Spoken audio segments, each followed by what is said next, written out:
"Be careful," he said, his voice a low hum of polished steel. He stood in the doorway of the secure viewing room, a man whose suit cost more than her yearly salary. His eyes were fixed on the multi-million-dollar perfume bottle in her hands. "That item is worth more than this entire department." The quiet archivist, a woman he'd never truly noticed before, didn't flinch. She looked up her eyes once, downcast, now holding his with an unnerving calm. The silence stretched for a single sharp heartbeat, thick with the scent of old money and buried secrets.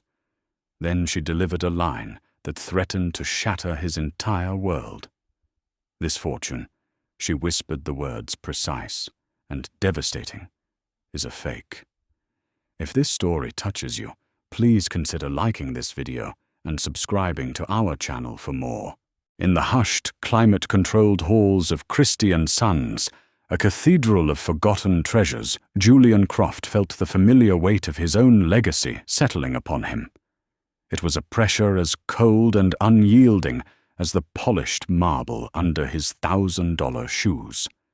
At 32, he was the master of a luxury empire, a kingdom of silk leather and glittering jewels built by a father who was more myth than man.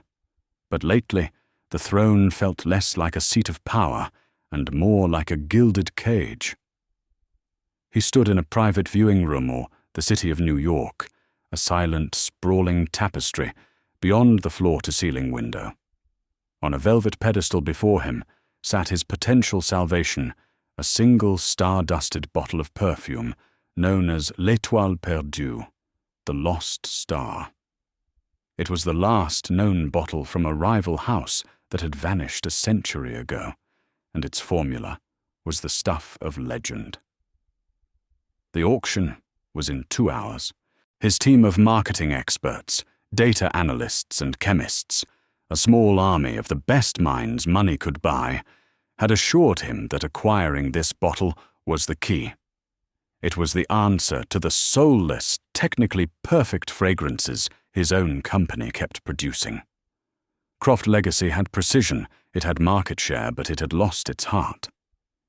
Julian knew it. The board of directors knew it, and he feared the whole world was about to find out. His phone buzzed a sterile vibration against the cold glass of the table. A message from his lead strategist, Market, predicts final bid could exceed 8 figures. "Are we prepared?" Julian typed back a single curt word, "Handle it." He wasn't just buying a perfume. He was buying a ghost, a memory, a chance to prove he was more than just the fortunate son who inherited the crown. He was buying a soul for his company, and for that no price was too high. He glanced at the bottle one last time, a relic of forgotten artistry, and felt nothing but the hollow echo of his own desperation. Miles away from the silent tension of the VIP room, in the quiet, dust-moated archives in the building's underbelly, Maya Washington moved like a ghost herself. At 28, she had perfected the art of being invisible. Her uniform was a simple charcoal-gray tunic that had long faded her movements, economical and silent, as she catalogued the lives of others. Porcelain dolls from forgotten childhoods, love letters from wars long ended. This world of tangible history was her sanctuary, a stark contrast to the sterile opulence upstairs. She paused, pulling a small, worn, leather-bound book from the pocket of her oversized cardigan. Its pages were brittle, filled with elegant spidery script, the handwriting of her grandmother and her great-grandmother before her. They were the last in a line of Creole perfumers from New Orleans artisans who didn't just mix oils, but captured memories in bottles. This book was all she had left of them, a legacy of scent and soul that felt heavier than any gold-leafed artifact she handled daily. She opened it to a random page, a formula for an incense meant to evoke the feeling of a coming rain, and breathed in the faint, phantom scent of aged paper and dried botanicals. It was the scent of home. It was the scent of everything she had lost. Her supervisor's voice crackled through the intercom, sharp and impatient. Washington Item 74B, L'Étoile Perdue, needs final prep for the VIP viewing. And be careful, it's irreplaceable. Maya's heart gave a small, nervous flutter. Handling the main lots was rare for her.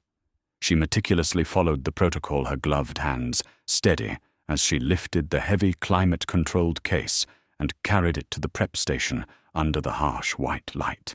She unlocked the case, the air shifting as the seal was broken. And then it hit her.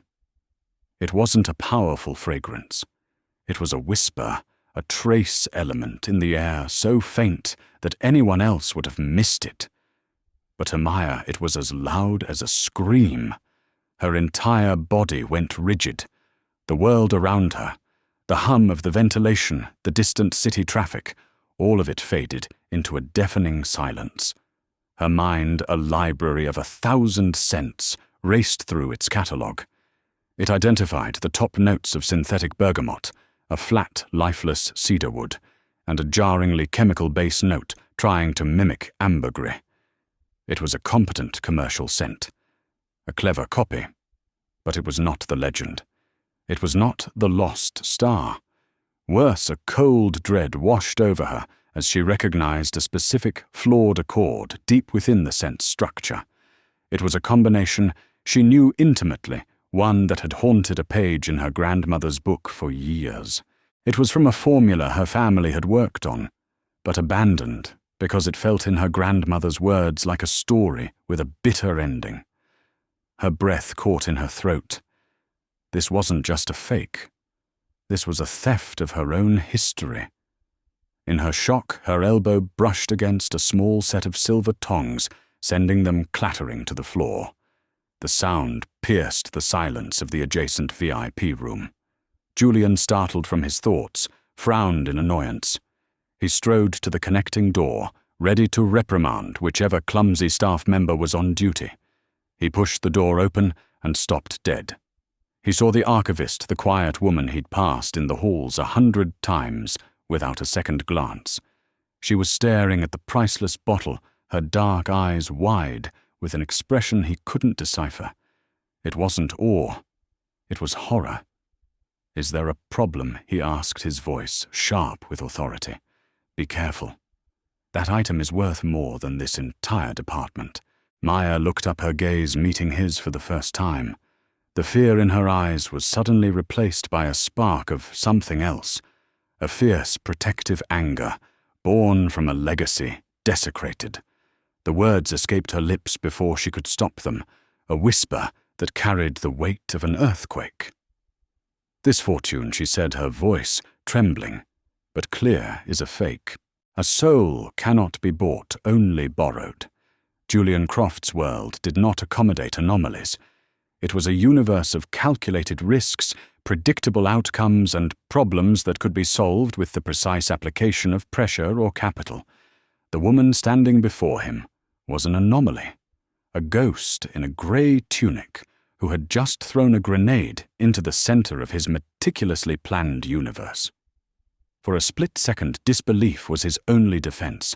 His mind, trained to process billion-dollar acquisitions, struggled to compute the data point she presented. Fake.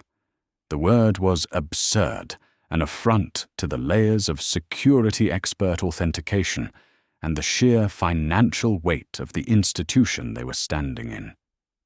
"What did you say?" His voice was low, dangerously calm.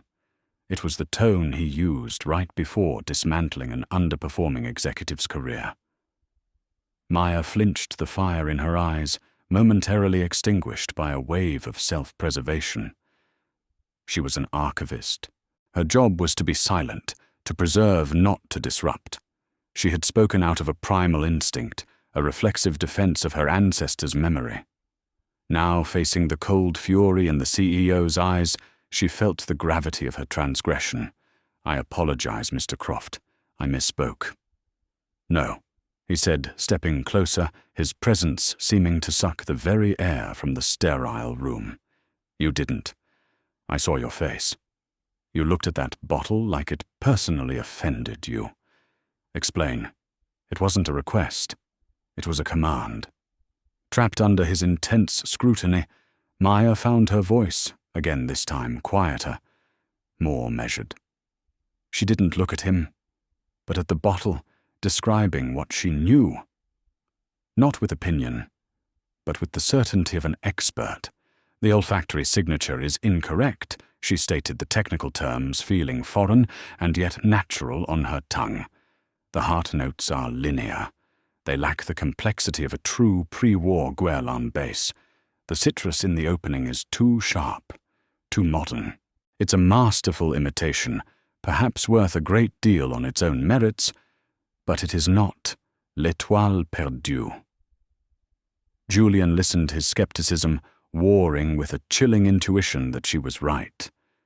She spoke of scent the way his father had spoken of market trends, with an innate, unshakable authority. She wasn't guessing, she was diagnosing. The implications were catastrophic. A fake at the heart of Christie's biggest auction of the year would be a scandal of epic proportions. His acquisition would be a public humiliation. He made a decision. My office, tomorrow morning. 9 o'clock, he said the words, clipped and final. He turned and walked away, without waiting for a reply, pulling out his phone and barking orders to his security chief to seal the room and suspend the lot.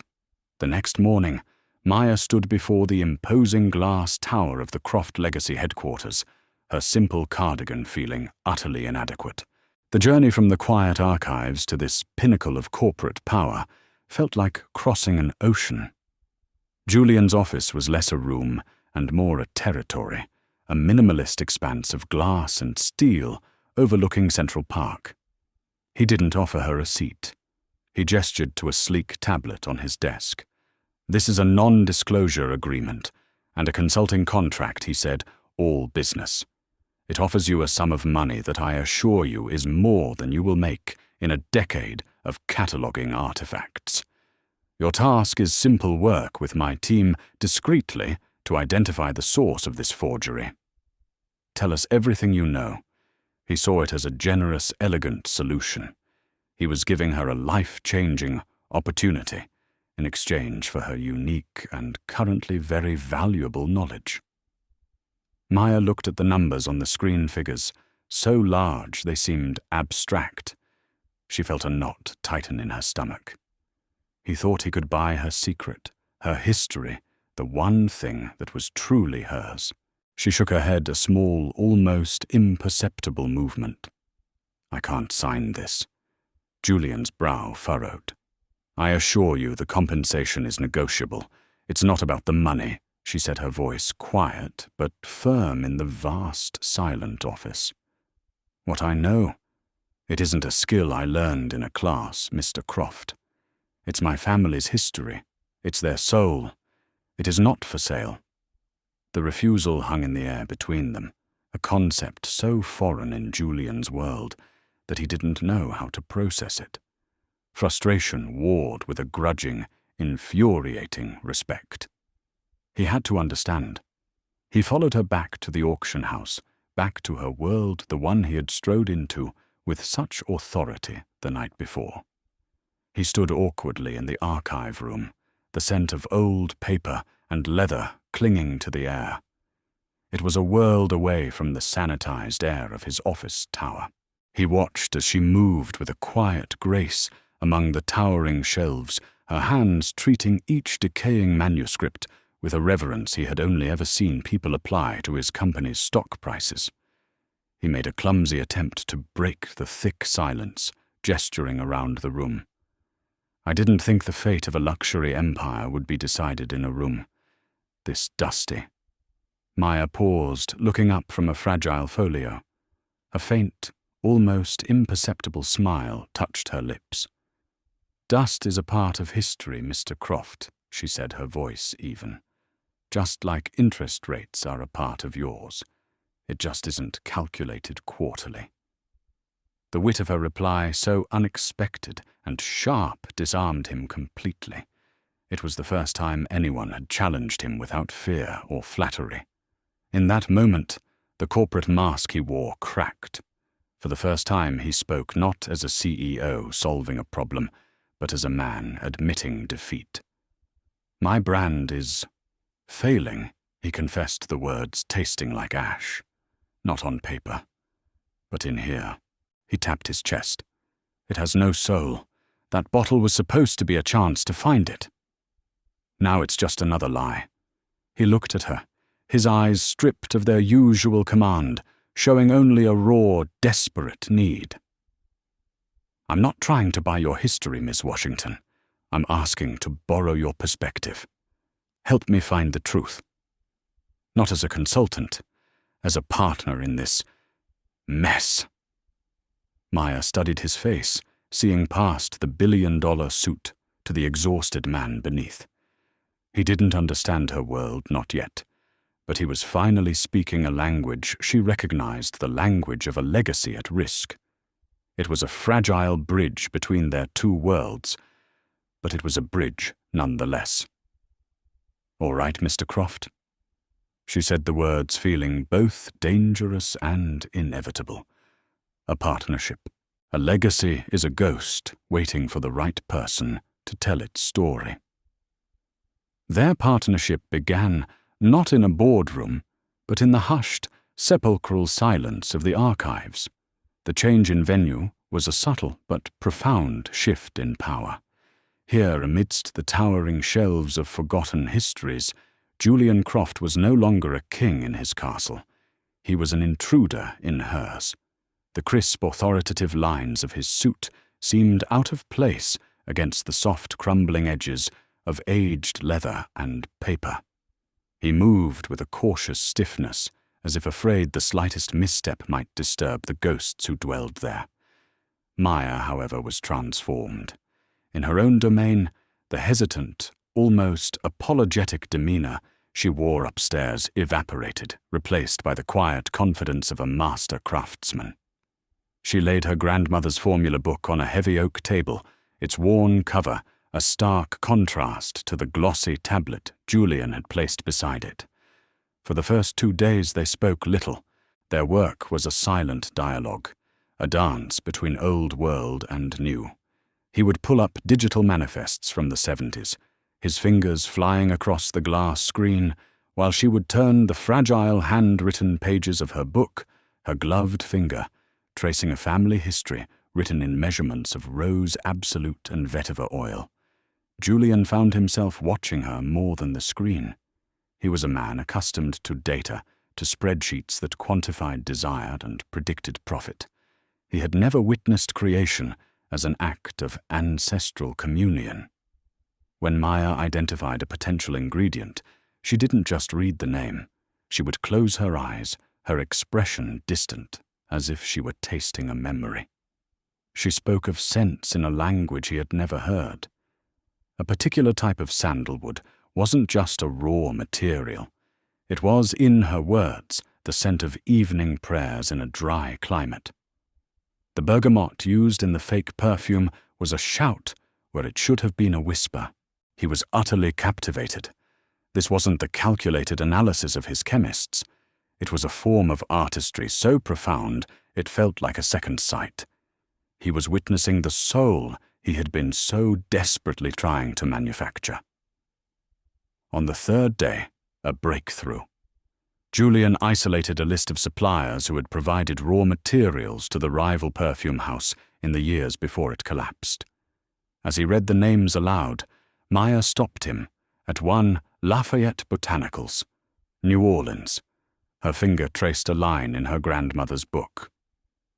"My great-grandmother mentioned them," she said, her voice soft with reverence. They were the only ones who could source a specific type of jasmine from the bayou. She said it smelled like the moment right after a summer storm. She looked up at him, and for the first time, her eyes held not fear, but a flicker of shared excitement. She used it in her masterpiece, a perfume she called Le Cœur de la Pluie, the heart of the rain. This was the first time she had named one of the formulas the first time she had invited him so explicitly into her world. He felt an unfamiliar pang in his chest, a sense of privilege. To reciprocate, he offered a piece of himself. My father, Julian, began the words feeling strange. He wasn't a sentimental man, but he had one scent he kept in his desk.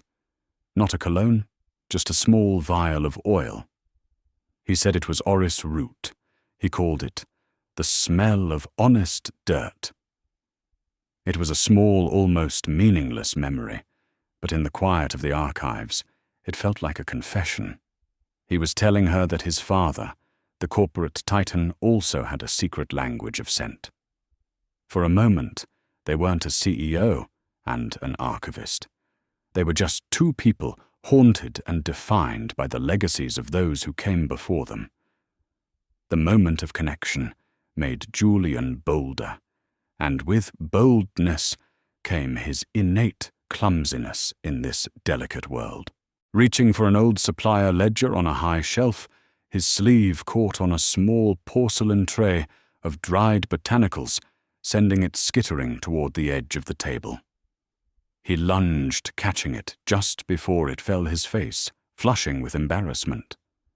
Maya looked over, a genuine, unbidden smile finally gracing her features. It transformed her face, chasing away the shadows. "You should be careful, Mr. Croft," she teased gently. "History is sensitive. It's not like a stock you can easily buy back after you've dropped it." He found himself laughing, a real, unforced laugh that echoed strangely in the silent room. "Point taken, Miss Washington," he replied, setting the tray down with exaggerated care. "I'll treat it like a confidential earnings report from now on." That laugh was a turning point. It cleared the air, settling the dust of their mismatched worlds. They worked with a new, easier rhythm. After that, the silence no longer tense, but comfortable. And late that afternoon, they found it. It was a name buried deep in a shipping manifest from 1978 for Lafayette Botanicals, a private client listed only with an initial and a New York address. C. Croft, his father. And next to the entry, a handwritten annotation by the long-dead shipping clerk, special order, for the Washington Formula Base. Julian froze, his blood running cold. He looked from the manifest to the worn leather book on the table where Maya was pointing to a page. In the margin next to a complex formula for a perfume base was a note in her grandmother's elegant script. It detailed a single crucial ingredient, and next to it a name. It was the name of the very same raw materials supplier from New Orleans. Their eyes met across the table. The quiet satisfaction of their partnership was instantly replaced by a thrilling electric shock of discovery. They had found the link, the forger, the fake perfume, his father, her family. It was all connected. They were on the edge of unraveling a decades-old mystery together. The air buzzed with a shared sense of purpose, a heady, hopeful energy that neither of them realized was leading them toward a truth far more devastating than any simple forgery. The prettiest stories are often built on the ugliest truths. The discovery of his father's initial on the manifest lit a fire under Julian. For the first time in months, the heavy cloak of inadequacy he wore began to feel a little lighter. He was no longer just chasing his father's ghost. He was on the verge of uncovering a piece of his history, and he was doing it with a partner whose brilliance he was beginning to find indispensable. The trail, once cold, now led directly to the one place he had avoided for years, his father's private study at the family estate in Connecticut. The Croft estate was less a home and more a monument, a sprawling stone mansion set on 100 acres of manicured perfection. It was a testament to his father's ambition. Every painting on the wall, every sculpture in the garden was a symbol of a victory, a deal closed, a competitor vanquished. As Julian's car crunched up the long, winding driveway, with Maya silent in the passenger seat, he saw it all through new eyes. He'd grown up surrounded by this opulence, but now, after spending days in the soulful living history of Maya's archives, the mansion felt sterile, its grandeur cold and lonely. His father's study had been left untouched since his death, preserved like a pharaoh's tomb. It was a room that smelled of old leather whiskey and the faint, sharp scent of his father's cologne, a custom blend that had never been sold. For Julian, stepping across the threshold felt like a violation. For Maya, it was a glimpse into the heart of a rival empire. Her archivist's eyes scanned the room, not with awe, but with a professional curiosity, taking in the floor-to-ceiling bookshelves, the massive mahogany desk, the meticulously organized filing cabinets. He never threw anything away. Julian said, his voice quiet, almost reverent. He believed every piece of paper told a story. So do I, Maya replied softly. They worked for hours, a strange and intimate team. Maya, with her methodical grace, taught him how to look for patterns in the chaos of a great man's thoughts.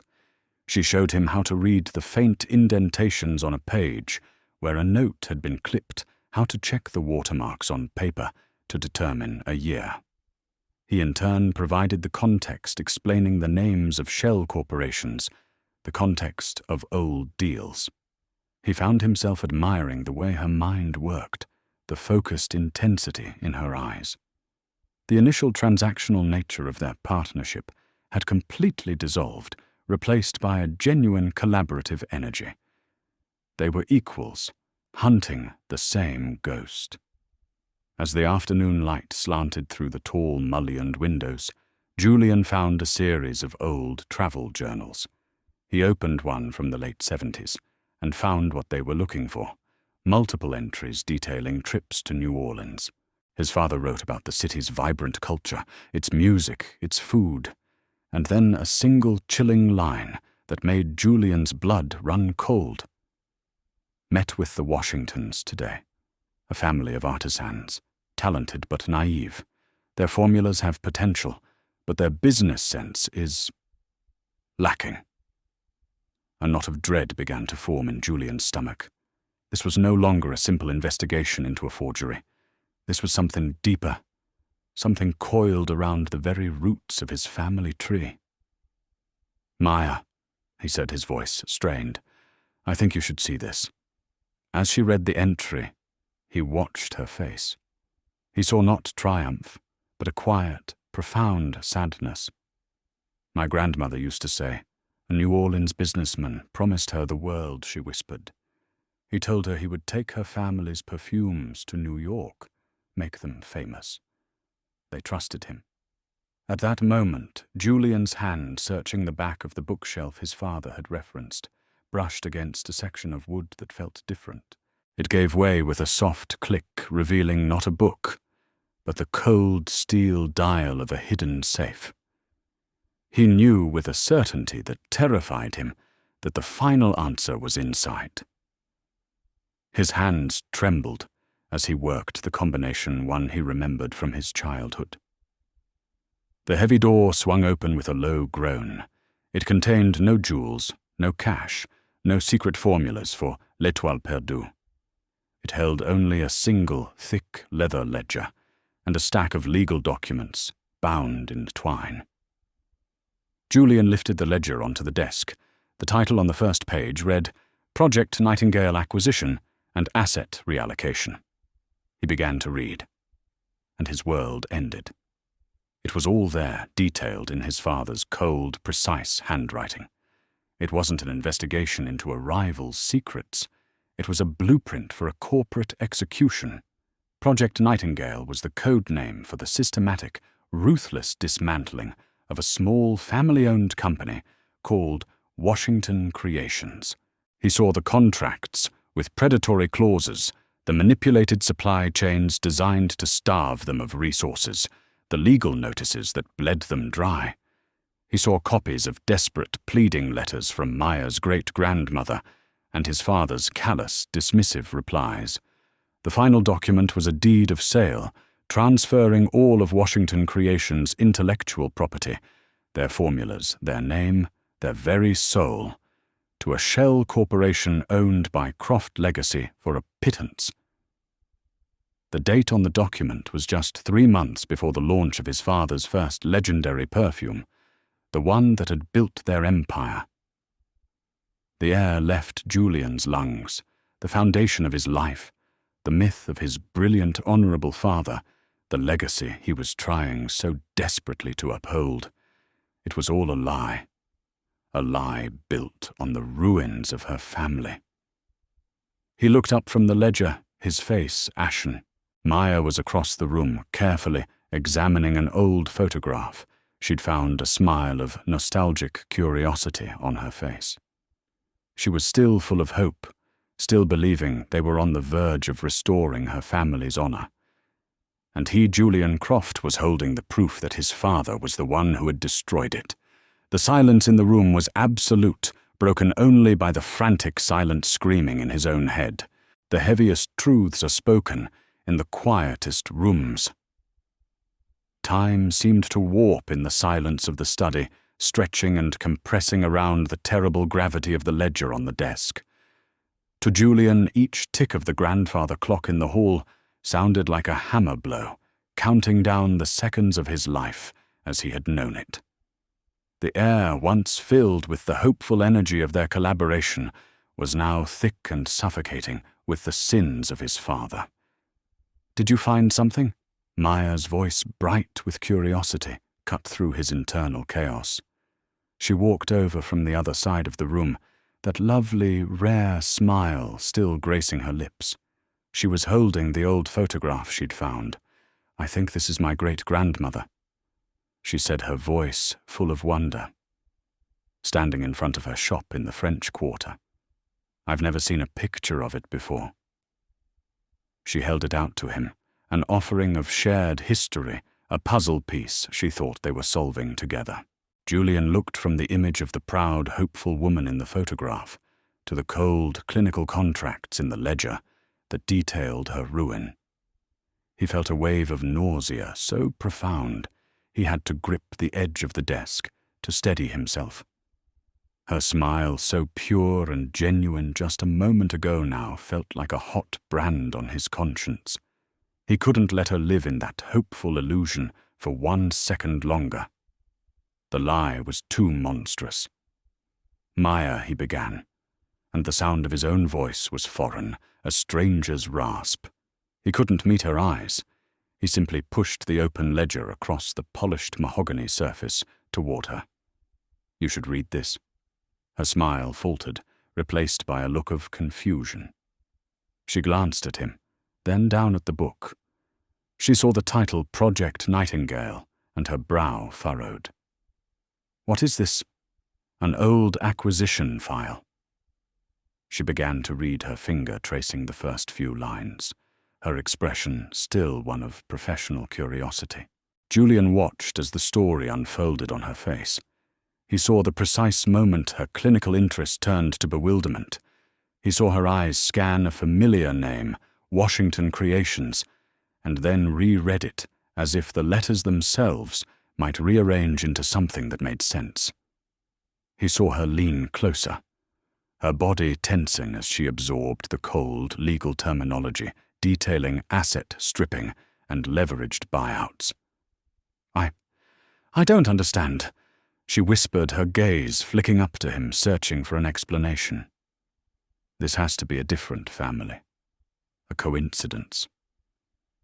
Julian couldn't speak.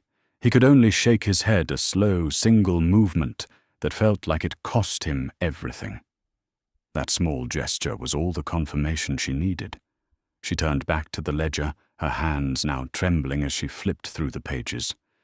She saw the copies of the letters, the desperate appeals from a name she knew from her grandmother's stories, a name she had traced in her family Bible.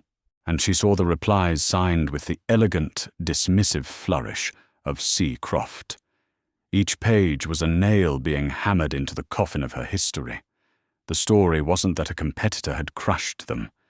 The story was that this man's father, the legendary founder of Croft Legacy, had hunted them, cornered them, and bled them dry for the price of their soul. The final page was a summary of acquired assets. It listed, among other things, all existing formulas, base notes, and proprietary research. The air rushed out of Maya's lungs in a silent, ragged gasp. The room, with its priceless art and leather-bound books, suddenly felt like a tomb. The connection she had felt with Julian, the shared passion, the fledgling trust, it all curdled into something grotesque. His help, his fascination with her talent, his confession of feeling soulless. It wasn't a partnership. It was a macabre continuation of the original crime. He wasn't just the heir to a fortune. He was the heir to the very theft that had defined her family's loss. She looked up at him, and the warmth, the life, the light he had begun to see in her eyes was gone. All that remained was a vast, frozen expanse of betrayal. Her voice, when she finally spoke, was devoid of heat or anger. It was colder than that. It was the sound of something beautiful that had been shattered. So she said the single word, crystalline in the heavy silence. "You weren't trying to buy my legacy after all." She paused, letting the weight of the moment settle. "Your family already stole it." She carefully closed her own family's worn formula book, which lay open beside the ledger. She ran her hand over the cover one last time, a final silent goodbye. Then, with a dignity that was both heartbreaking and immense, she placed it on the desk next to his father's ledger of sins. A symbolic surrender. She was leaving her history in the room where it had been murdered. Without another word, without a single tear, she turned and walked out of the study. She didn't hurry. Her footsteps were steady on the old wood floors, each one an echo in the cavernous silence of the house. Each one a step further away from him. Julian stood frozen, unable to move, unable to breathe. He was alone, surrounded by the towering monuments of his father's success and the irrefutable evidence of his crimes. The crushing silence Maya left behind was louder than any scream, a deafening testament to the truth he had just unleashed, a truth that had not only broken her heart, but had also, in one terrible moment, obliterated his own. Guilt is a debt that cannot be paid with money. For 3 days, Julian lived inside the ghost story his father had written. He didn't leave the study. He had meals sent in on silver trays that went untouched, the food growing cold as he sat hunched over the leather-bound ledger. He read the pages again and again, each time hoping the words would somehow change, that a different truth might emerge from the faded ink. But the facts remained as brutal and unyielding as the stone walls of the mansion. His empire was a stolen kingdom. His inheritance was a poison chalice. The silence Maya had left behind was a living entity in the room, a constant humming accusation. In that silence, Julian's grief for the father he thought he knew curdled into a cold, hard knot of shame. He was a man of action, a fixer, a strategist who bent the world to his will. The paralysis of his guilt was an agony, and on the 4th day he could bear it no longer. He decided to act. He would do what he always did. When faced with a catastrophic problem, he would deploy the overwhelming force of his wealth. He would fix it. He would make it right. He didn't dare face Maya himself. The image of her shattered, dignified expression was seared into his memory. So he dispatched his emissary, a man as precise and unyielding as a legal document itself. Marcus Thorne, head of Croft Legacy's legal department, a man who had negotiated hostile takeovers in 3 continents, was sent to a small walk-up apartment in a quiet, unassuming neighborhood in Brooklyn. When Maya opened her door, she wasn't met with the tormented face of Julian Croft, but the impassive, tailored perfection of a corporate lawyer. The intrusion felt immediate and violent. Marcus Thorne did not belong in her small hallway, which smelled faintly of her neighbour's cooking and the lemon polish she used on the floors. He was an ambassador from the world that had destroyed hers, and he had brought his cold, sterile power into the one place she had felt safe. "Ms. Washington," he began, his voice smooth and devoid of any emotion. "I am here on behalf of Mr. Croft.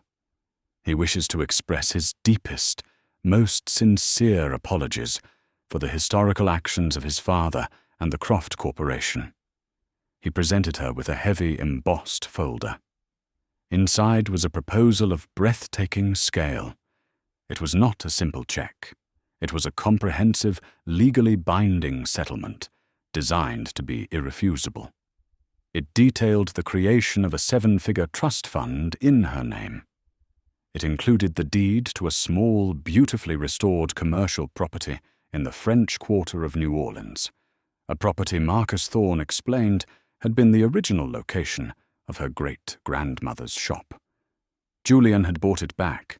The final page was a formal public apology to be issued by the Croft Legacy Board, acknowledging the predatory business practices of its founder. From a logical perspective, it was more than generous. It was a corporate surrender. It was the kind of victory that lawyers dream of.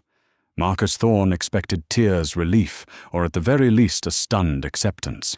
He did not expect the quiet, chilling calm that settled over Maya's features as she finished reading. She looked not at the life-changing numbers, but at the cold, legal font in which they were written. She saw the soul of her family's history, their pain, their struggle, and their art, all distilled into a series of clauses and sub-clauses. It was an attempt to quantify the unquantifiable, to put a price tag on a legacy, and it was the most profound insult she had ever received. She carefully placed the documents back into the folder and slid it across her small kitchen table. Her hands were perfectly steady. "Please inform Mr. Croft," she said, her voice low, and even each word delivered with the precision of a surgeon's scalpel, that his apology delivered by a lawyer is not accepted. "Inform him that the shop his father stole, and he has now repurchased, is not a trophy he can award me to soothe his conscience." She looked the lawyer directly in the eye, and for the first time, Marcus Thorne felt a flicker of unease. "And finally, please inform him that my family's name is not a distressed asset for him to acquire. It was not for sale then, and it is not for sale now." The lawyer was speechless. He gathered the folder, gave a stiff, almost imperceptible nod, and left. The heavy silence he left in his wake was different from the one in Julian's study. This was the silence of reclaimed dignity.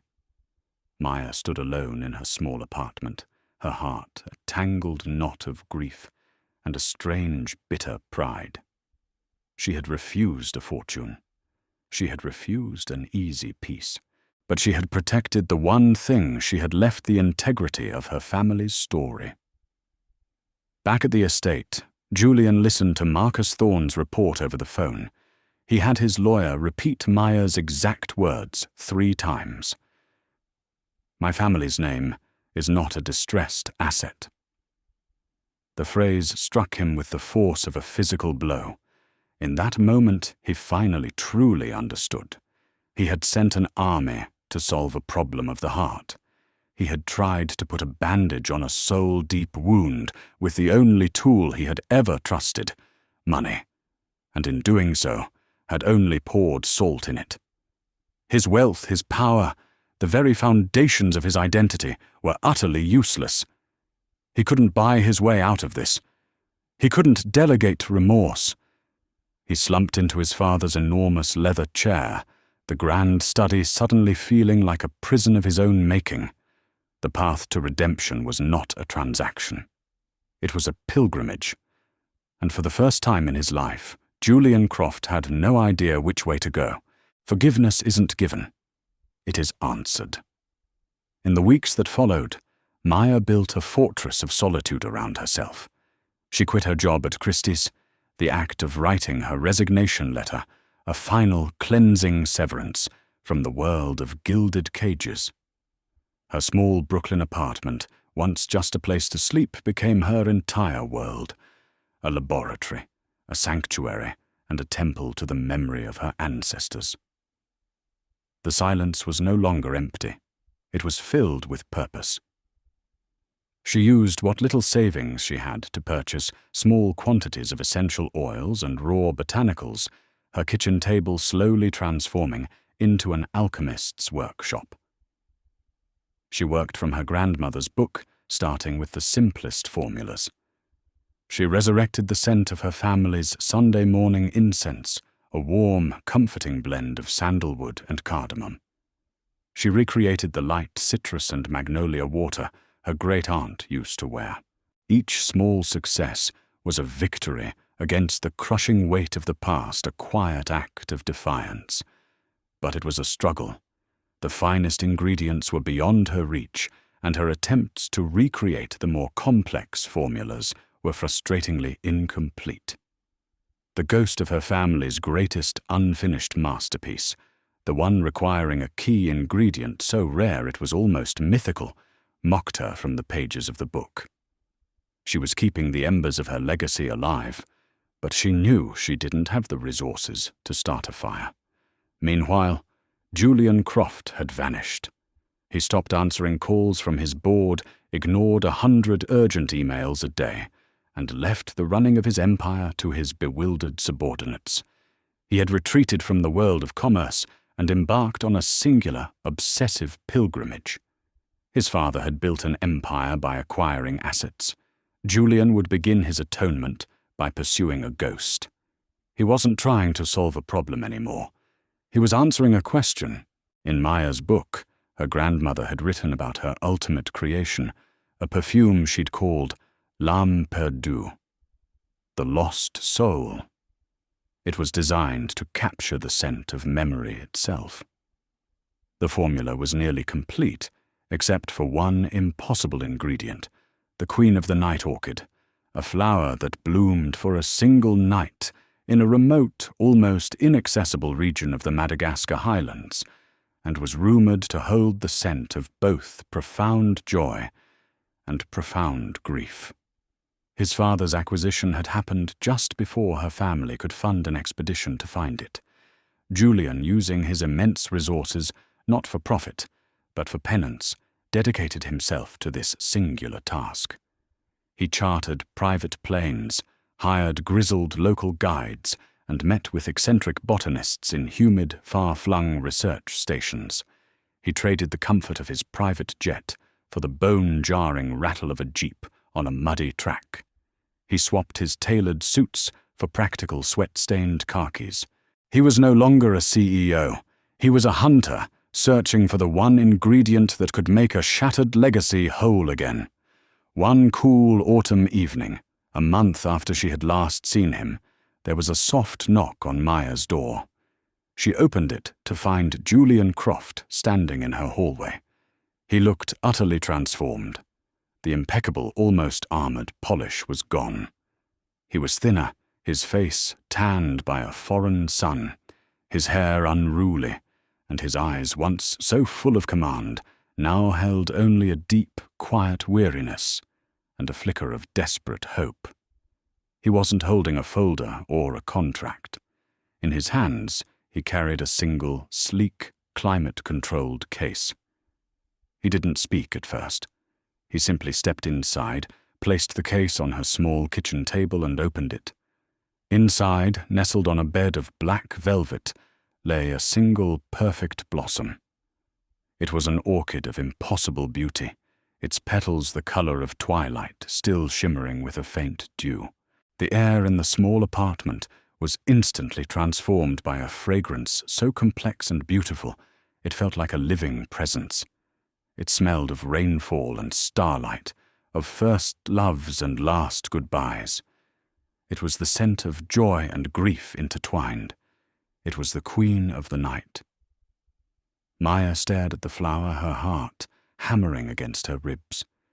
She felt tears welling in her eyes, hot and sudden. I read your grandmother's notes, Julian said, his voice soft, stripped of all its former authority. The ones about l'âme perdue. I know I can't undo what my father did. I can't give you back what was taken. That history is a scar we both have to carry now.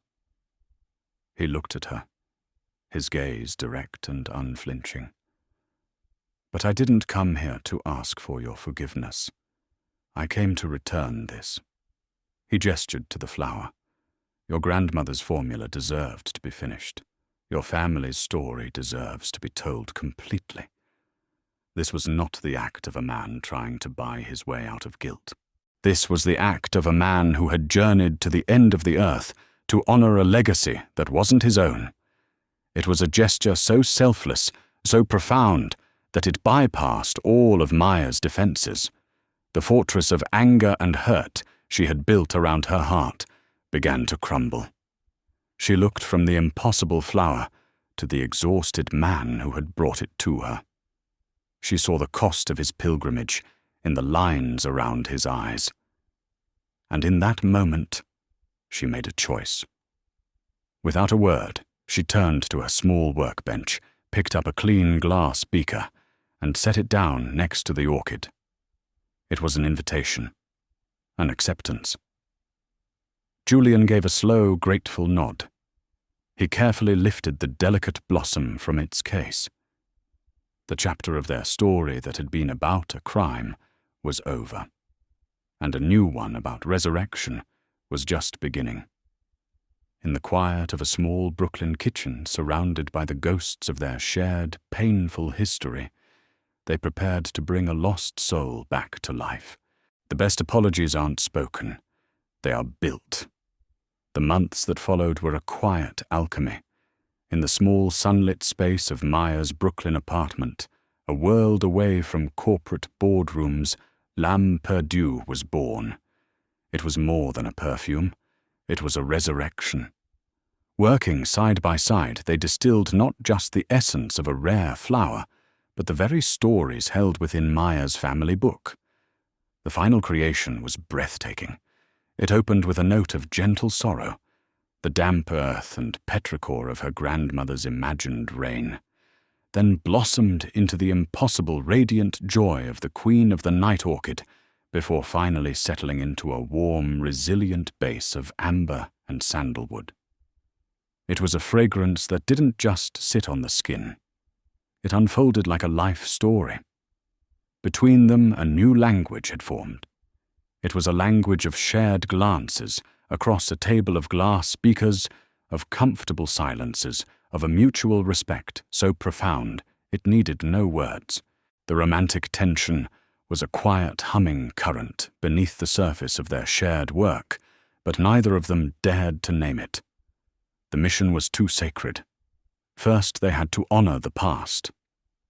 When the formula was perfected, Julian brought a single unmarked vial back to the board of Croft Legacy.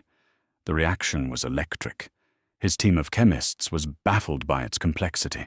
His marketing division was ecstatic, calling it a narrative in a bottle. They immediately began drafting a global launch strategy. L'âme perdue by Croft Legacy would be the biggest fragrance launch in a decade. It would not only save the company's soul, it would redefine its future. The pressure on Julian was immense. All he had to do was sign the papers, and his father's empire would be more powerful than ever, its past sins washed away by the scent of this new, brilliant success. And that was the final test. To absorb her creation, even with the best intentions, would be to repeat his father's crime in a kinder, more benevolent way. It would still be an acquisition. Her story would become a footnote in his. Julian called a full meeting of the board. He asked Maya to attend, not as a consultant, but as the creator. She walked into the sterile, intimidating boardroom, the same room where she had once felt so small and out of place, but this time she walked with a quiet, unshakable confidence. She was not here to be judged. She was here to witness. Julian stood at the head of the long, polished table. "Ladies and gentlemen," he began, his voice clear and steady.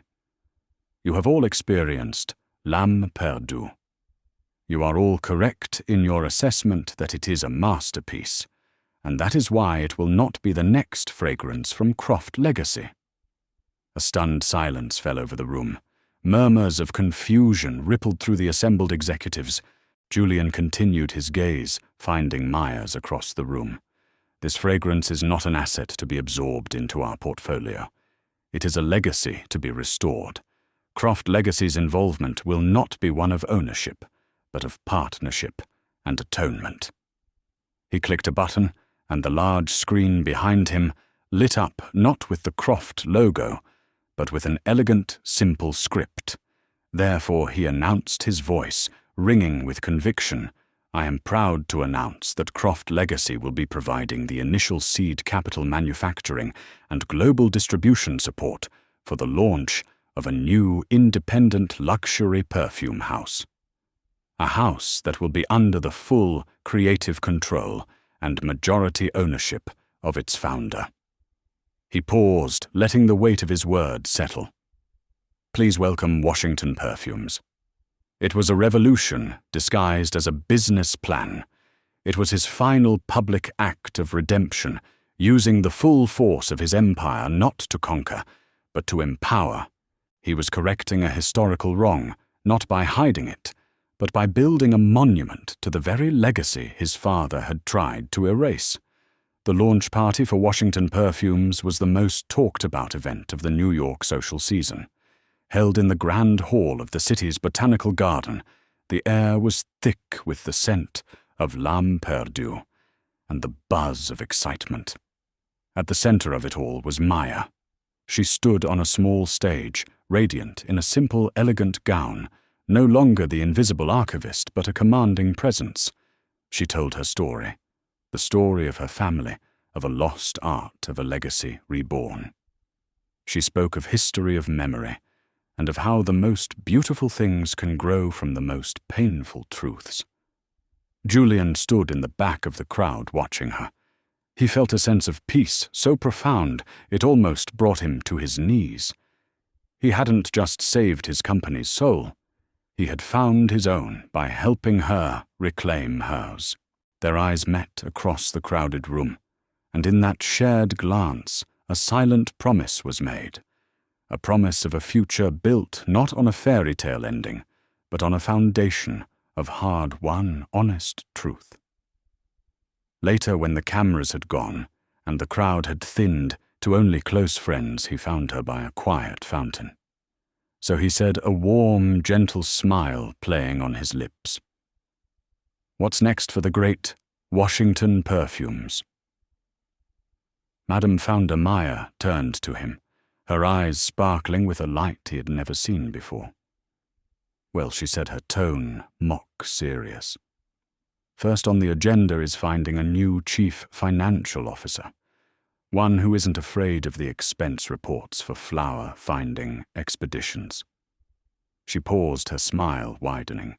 I hear there's a promising candidate, though he might be a little overqualified. Julian laughed, a genuine happy sound that filled the night air. In that shared laughter, their future finally took shape. It wasn't a story of a prince and a pauper. It was a story of 2 = 2 partners who had walked through the ashes of the past to find that the most beautiful fragrance of all was the one that smelled, quite simply, like a new beginning. Some legacies are etched in stone, powerful and imposing for all to see.